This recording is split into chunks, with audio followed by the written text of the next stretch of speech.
This is OwlUp, where learning happens in minutes, not hours. For a deeper journey, explore all our courses at owlup.co. Now, let's dive in.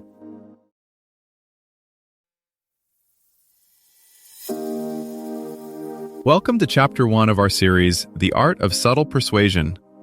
In this episode, titled The Unseen Power, Influence in Daily Conversations, we'll explore the subtle techniques that shape our interactions every day.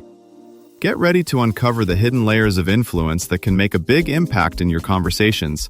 Let's dive in. In one classic study, people agreed to small requests far more often when they were given a quick reason, sometimes even a silly one.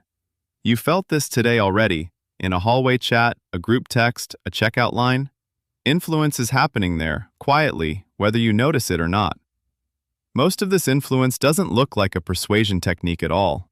It shows up as the extra soft tone you use when asking a favor, the way you instinctively match a friend's pace while walking, or the slight pause before you say yes or no.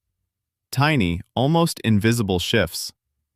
Researchers find that giving even a brief reason for a request changes how people respond, that mirroring someone's posture can change how generous they are, and that open gestures can alter how compelling you seem on stage.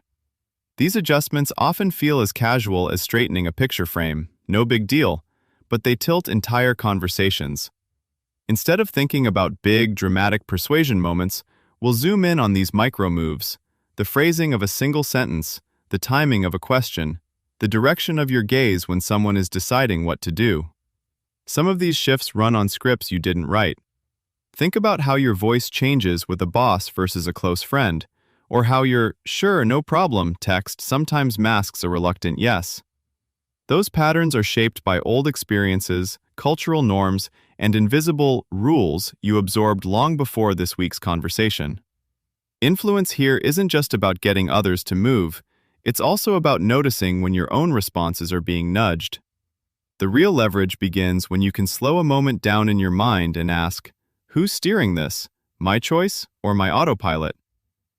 Most people think the power moves in conversation are the big ones, a perfect argument, a mic drop comeback, the charismatic speech.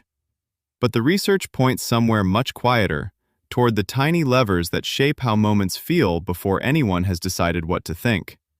Two of the most underestimated levers are framing and timing. Framing is about the mental box you hand someone to put an idea in. "Can you stay late?" lands differently from, "Can you help me finish this so tomorrow is less stressful for both of us?" Same basic request, but the second frames it as shared relief, not sacrifice. Your brain doesn't receive raw information, it receives stories about what the information means: gain or loss, threat or opportunity, burden or cooperation. A small tweak shifts which story lights up. Timing is the emotional weather around your words. A reasonable suggestion offered while someone feels rushed can sound like pressure. The same suggestion during a calm moment can feel supportive. You've probably felt how a 2-minute pause before replying to a heated message can change what you write, and how the other person responds. That gap gives your nervous system room to downshift, which quietly rewrites the conversation's trajectory. Then, there are the subtle cues that set up a decision before it appears. Priming is one example, the ideas and emotions that are already on the screen of someone's mind. Talking briefly about teamwork before proposing a group project, or about past successes before a tough challenge, doesn't guarantee agreement, but it tilts attention towards certain possibilities. People notice what their mind has been warmed up to see. Nonverbal signals layer on top of this.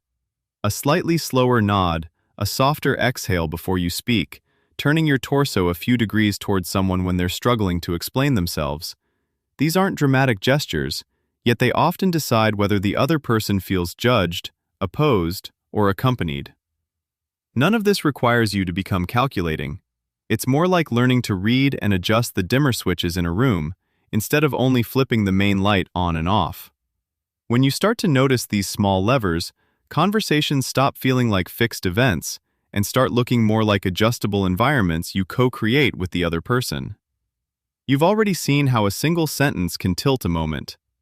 Now zoom in even tighter, not on what you say, but on the tiny how details you usually skip over. Think of a tough update at work. You can drop it into a group chat at 5:58 p.m. or bring it up early in a 1-1 when the other person has coffee in hand and time to react. Same content, different nervous system on the receiving end. Notice how often conflict isn't about the message, but the moment it arrived.